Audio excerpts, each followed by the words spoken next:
ala sayyidina Muhammad asli zalimin zalimin Allahumma salli ala. Ya udah Farid. Ibu mau ngomong apa? Kayak apa tidak ada bu? Ya. Biarin karena kita Untuk sidang kita nunggu dari hasil pemeriksaan berkasnya. Nanti akan diumumkan. Silakan Mbak, kembali saja. Ya, silakan. bohong. Ya, silakan. Kalau nggak ada sidang kenapa dijaga ketat, Bapak? Takutnya Bapak.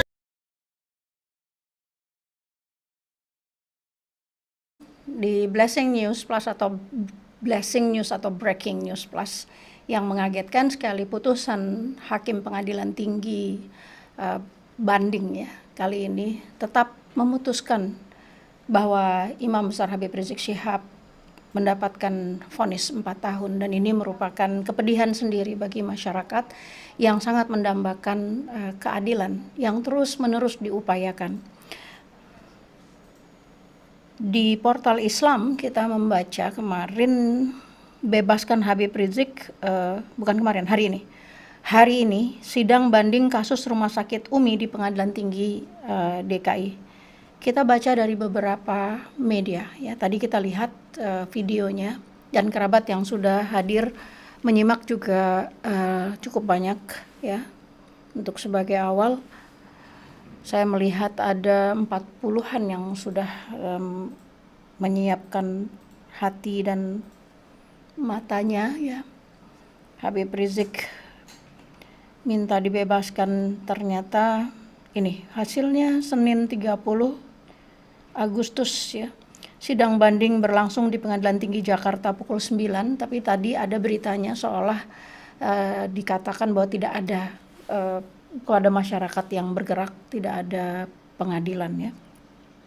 Mungkin untuk melerai kerumunan ya atau banyaknya orang sementara kita tahu di NTT kemarin ya gubernur dan pejabat mengadakan mungkin semacam pesta atau rapat atau pertemuan yang juga membuat kerumunan ya. Sangat besar harapan masyarakat umat Islam agar Habib Rizik segera diputus bebas pada sidang banding kasus yang dinilai sangat tidak adil dan terkesan merupakan balas dendam politik. Di media sosial dikabarkan banyak warga yang menyatakan akan menghadiri sidang banding untuk menunjukkan dukungan kepada Habib Rizik dan mendukung Majelis Hakim Pengadilan Tinggi memberi putusan yang adil yaitu bebasnya Habib Rizik, Habib Hanif, dan Dr. Andi Tatat. Sebagaimana diketahui, walau bukan kasus pembunuhan, bukan kasus korupsi uang negara, apalagi menjual aset negara, tapi Habib Rizik Syihab divonis hukuman begitu berat oleh Majelis Hakim Khatwanto dalam kasus tes swab Rumah Sakit Umi. Zuriyah atau keturunan Nabi besar Muhammad Sallallahu Alaihi Wasallam itu divonis 4 tahun penjara pada 24 Juni 2021 lalu. Bahkan koruptor Joko Chandra yang buron bertahun-tahun dan berkong kali kong dengan aparat jaksa dan kepolisian hanya divonis 3,5 tahun penjara, yang sudah menghabiskan menggarong ya, merampas uang rakyat hanya divonis 3,5 tahun penjara. Sementara Habib Rizik yang hanya menyampaikan dirinya sehat saja sampai divonis hukuman penjara sampai 2 kali lipat, mungkin tidak 2 kali lipat ya, sehingga kejanggalan kasus ini terlihat jelas. Kritik dan protes keras dari umat Islam dan warga masyarakat, termasuk para ulama dan habaib pun terus mengalir deras pada hasil vonis yang dinilai tidak adil bahkan zalim ini. Termasuk dari Ketua Umum Rabithah Alawiyah Habib Zain bin Umar bin Smith. Habib Zain menilai vonis 4 tahun penjara atas kasus yang menjerat Habib Rizik Syihab patut dikritisi secara logika. Dia mengaku sulit mencerna alasan Majelis Hakim Pengadilan Jakarta Timur menghukum ex-ketua FPI itu penjara 4 tahun atas kasus terkait swab tes. Habib Zain membandingkan hukuman pada sejumlah kasus korupsi yang jelas-jelas merupakan praktek pencurian plus penyebaran kebohongan kepada publik. Bahkan seorang ulama Quraisy Shihab ya, Pak Quraisy Shihab mengatakan kalau kita mengatakan korupsi itu terlalu ringan gitu. Beliau mengatakan pencuri. Kalau sebahagian orang lagi mengatakan bukan hanya pencuri ya, Tapi kalau orang korupsi itu bukan pencuri ya, tapi penjarah. Ya kalau pencuri itu kecil ya, tapi kalau penjarah itu lebih tepat ya saya kira. Baik, saya pikir kasus ini perlu kita tempatkan secara proporsional. Terlepas siapapun orangnya, negara harus menempatkan prinsip keadilan yang berlaku untuk semua, tidak dengan tebang pilih atau tajam ke bawah dan tumpul ke atas. Ya. Menurutnya, pada prinsipnya aparat hukum tidak boleh ditekan oleh pihak manapun, namun sebagai fungsi kontrol publik tetap berhak mengkritisi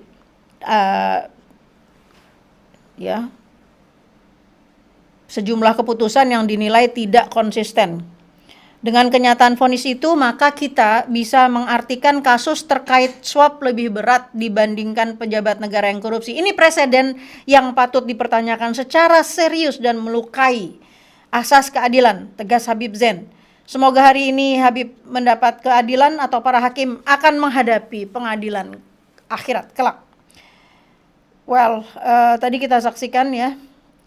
Mungkin kalau kita lihat dari tadi ya, masa mulai bergerak ya, disebut masa mulai bergerak menghadiri sidang Habib Rizik. Tadi kita lihat videonya.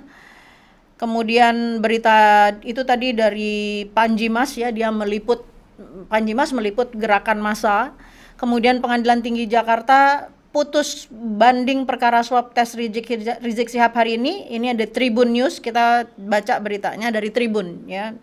Nanti terakhir kita lihat dari media yang lain. Dari Tribun News, Pengadilan Tinggi Jakarta menjadwalkan akan membacakan putusan banding yang dilayangkan kubu terdakwa Muhammad Rizik Syihab. Ini sebenarnya MRS itu adalah bahasa yang dipakai ya oleh pihak lawan ya. Kalau kita bicaranya biasanya kita bisa melihat apakah di pihak yang mana itu, biasanya kalau kita menyambutnya IB, HRS gitu ya. Jadi anggota tim kuasa hukum Rizik Syihab, Aziz Yanuar, mengatakan rencana digelar pukul 9, infonya begitu gitu ya. Kendati begitu, pihaknya dalam hal ini kuasa hukum ex-imam besar Front Pembela Islam itu menyatakan tidak hadir dalam persidangan. Terlebih kata dia, sidang putusan banding tersebut tidak digelar untuk umum, termasuk tidak untuk awak media. Sepertinya tidak untuk umum, tidak hadir kuasa hukum dibatasi sekali. Sebelumnya tim kuasa hukum Muhammad Rizik Syihab, Sugito Atmo Prawiro, mengatakan saat ini pihaknya telah melayangkan bekas banding perkara swab tes kliennya di Rumah Sakit Umi ke Pengadilan Tinggi Jakarta. Dirinya berharap Rizik divonis bebas.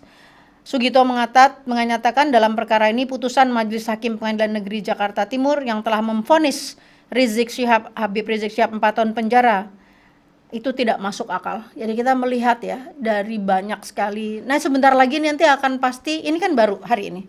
Sebentar lagi pasti akan ada komentar-komentar atau dari tanggapan dari berbagai pihak. Biasanya ada anggota DPR yang lurus ya, ada partai-partai, aktivis, biasanya langsung berpendapat. Dan tapi saya mengambil kesempatan sebelum zuhur ini agar kita, walaupun hati pedih, tapi kepala kita tetap harus dingin ya. Betapapun kecewanya dan betapapun ini sangat tidak adil ya, ini zalim. Tapi kita terus tabah ya, dan kita tabah.